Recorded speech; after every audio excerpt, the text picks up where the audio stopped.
విద్య పిల్లలకు మనం ఇచ్చే వెలకట్టలేని ఆస్తి, ప్రపంచంలోని అత్యంత విలువైన ఆయుధం. అలాంటి విద్యని ఒక పేదోడి కళ, ఒక మధ్యతరగతోడి ఆశ. తన పిల్లల్ని బాగా చదివించుకోవాలా ఉన్నత విద్యని. అలాంటి కళని, అలాంటి ఆశని నెరవేర్చిన నాయకులు మన భారతదేశంలో ఇద్దరు. ఒకరు దివంగత నేత ప్రియతమ నాయకుడు రాజశేఖర రెడ్డి గారు, ఇంకొకరు మా దైవం జగన్మోహన్ రెడ్డి గారు. ఏ విధంగా ఫీజు రీయింబర్స్మెంట్ తీసుకొని వచ్చి ఎన్నో లక్షలాది మంది పేద బడుగు బలహీన వర్గాల వాళ్ళకి ఉచిత విద్య అందించిన ఘనత రాజశేఖర రెడ్డి గారికి దక్కుతుంది. అలాగే ఫీజు రీయింబర్స్మెంట్తో కేవలం బీటెక్ డిగ్రీ వాళ్ళకే అందుతుంది.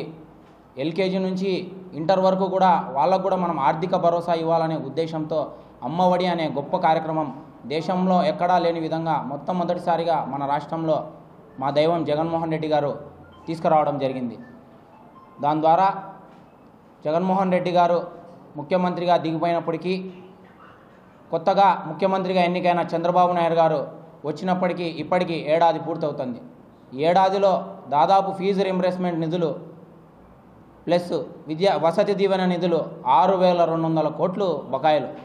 మన రాష్ట్ర చరిత్రలో ఎప్పుడు కూడా ఈ విధంగా బకాయిలు ఎప్పుడూ లేవు. అలాగే వసతి దీవెనను, నాడు నేడు కార్యక్రమాన్ని కూడా పక్కన పెట్టేసిన ప్రభుత్వం కూటమి ప్రభుత్వం. నిజంగా ఈరోజు కళాశాలలు చూస్తే ముందు కళాశాలలో నిర్భయంగా హాయిగా ప్రవేశించే రోజుల నుంచి భయంగా అడుగుపెట్టే రోజులు తీసుకొని వచ్చింది కూటమి ప్రభుత్వం. ఫీజు రీయింబర్స్మెంట్ నిధులు అందక ఎంతోమంది విద్యార్థులు ఇవాళ రోడ్డుల పాలవుతున్నారు. ఎంతోమంది పేద విద్యార్థులు ఫీజులు కట్టలేక ఆత్మహత్యలు చేసుకునే పరిస్థితి కూడా వచ్చింది. లోకేష్ గారు ట్విట్టర్లో గత జూన్ నుంచి ఈ జూన్ వరకు దాదాపు 4 సార్లు ఫీజు రీయింబర్స్మెంట్ నిధులు మేము విడుదల చేస్తున్నామని చెప్పడమే జరిగింది. ఆయన నిజంగా ట్విట్టర్లో పోస్ట్ చేయడం తప్ప దాన్ని అమలు చేయడంలో నోచుకోవడం లేదని నిజంగా ఒక ముఖ్యమంత్రి కొడుకు, ఒక విద్యాశాఖ మంత్రి గారు చెప్పినా కూడా ఈ కూటమి పరిపాలన ఇప్పటి వరకు నిధులు విడుదల కాలేదంటే నిజంగా విద్యార్థులపైన ఏమన్నా కొంచెమైనా చిత్తశుద్ధి ఉందా అని నేను అడుగుతున్నా. అలాగే తరగతి గదుల్లో ఉండాల్సిన విద్యార్థులు ఇవాళ బయట తిరుగుతూ ర్యాలీలకని ఫీజు రీయింబర్స్మెంట్ నిధులు పడలేదని బయట తిరుగుతున్నారు. అలాగే పెన్ను పట్టుకోవాల్సిన చేతులలో ఇవాళ ప్లేకార్డ్ పట్టుకొని నిరసన తెలుపుతున్నారు. నిజంగా ఫీజు రీయింబర్స్మెంట్ నిధులు ఎందుకు విడుదల చేయాలి అనేది మాకు ఇప్పటికి కూడా అర్థం కాని ప్రశ్న. ఎందుకంటే ఇప్పటి వరకు చూస్తే కూటమి ప్రభుత్వం వచ్చి 14 నెలలు అవుతుంది. 14 నెలల్లో దాదాపు 1,85,000 కోట్ల రూపాయల అప్పు తీసుకురావడం జరిగింది. అంటే నిమిషానికి చంద్రబాబు నాయుడు ప్రభుత్వం 30 లక్షలు అప్పు తీసుకుంటుంది ఒక నిమిషానికి.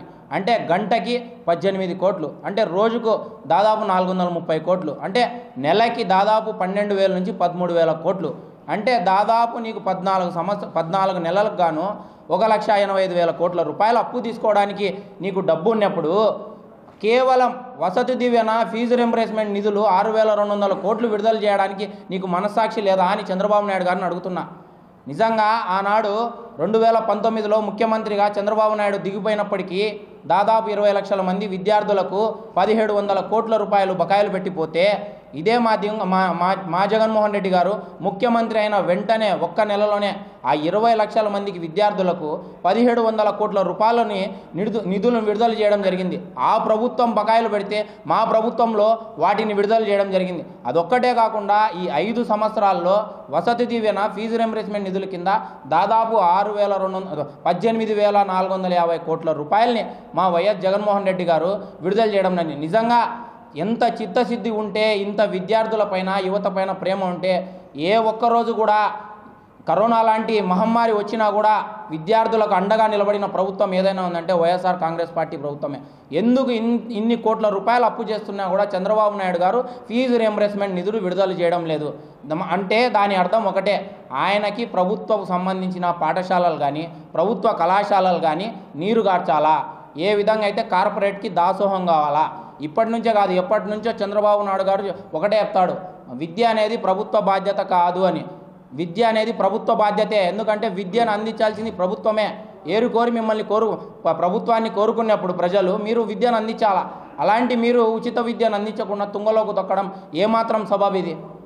మీ సుపరిపాలనకు మంచి ప్రభుత్వానికి యోగాంధ్రాకి అయ్యే ఖర్చు డబ్బుల్లో కనీసం ఫీజు రింబర్స్మెంట్కి నిధులు విడుదల చేయలేరా? ఇప్పుడు మళ్ళా కొత్తగా అడ్మిషన్ తీసుకుంటున్నారు ఇంజనీరింగ్ కళాశాలలో కానీ ప్రభుత్వ జూనియర్ కళాశాలలో కానీ. ఏ విధంగా అడ్మిషన్లు అవుతాయి? గత సంవత్సరంలో దాదాపు 475 కళాశాలలు ఉంటే దాంట్లో 70,000 మంది దాకా చేరికలు ఉన్నాయి.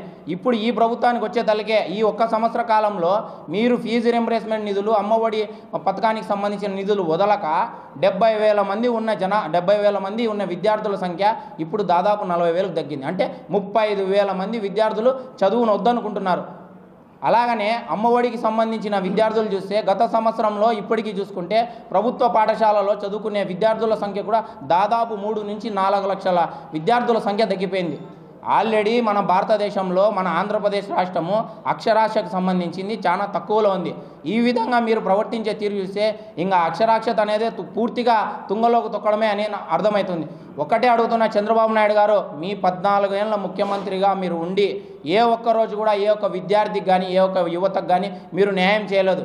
ఇప్పుడైనా మీరు బుద్ధి తెచ్చుకొని దయచేసి మా విద్యార్థులకి మా యువతకి ఏ విధంగా ఫీజు రింబర్స్మెంట్ నిధులు పక్కన పడేసినారో వాటిని మీరు మీ కొడుకు ఇద్దరు కలిసి వాటిని విడుదల చేయాల్సిందిగా మేము కోరుకుంటున్నాం. అలాగే విద్యార్థులంటే 4 గోడల మధ్య కూర్చొని పాఠాలు వినేవాళ్ళే కాదు, మీ 4 కాళ్ళ కుర్చీలు కూడా లాగడం తెలిసి గుణపాఠం చెప్పే రోజులు కూడా దగ్గరలోనే ఉన్నాయని మీడియా ముఖంగా తెలియజేసుకుంటూ ఖచ్చితంగా ఈ ఫీజు రింబర్స్మెంట్ నిధులు ఒక వారం 10 రోజుల్లో కన్నా విడుదల చేయకపోతే ఖచ్చితంగా మేము కలెక్టరేట్ ముట్టడి కార్యక్రమం చేపడతామని, అలాగే విద్యాశాఖ మంత్రి అయినటి లోకేష్ యొక్క కార్యాలయం కూడా ముట్టడి చేస్తామని ఈ మీడియా ముఖంగా గట్టిగా హెచ్చరిస్తున్నాం.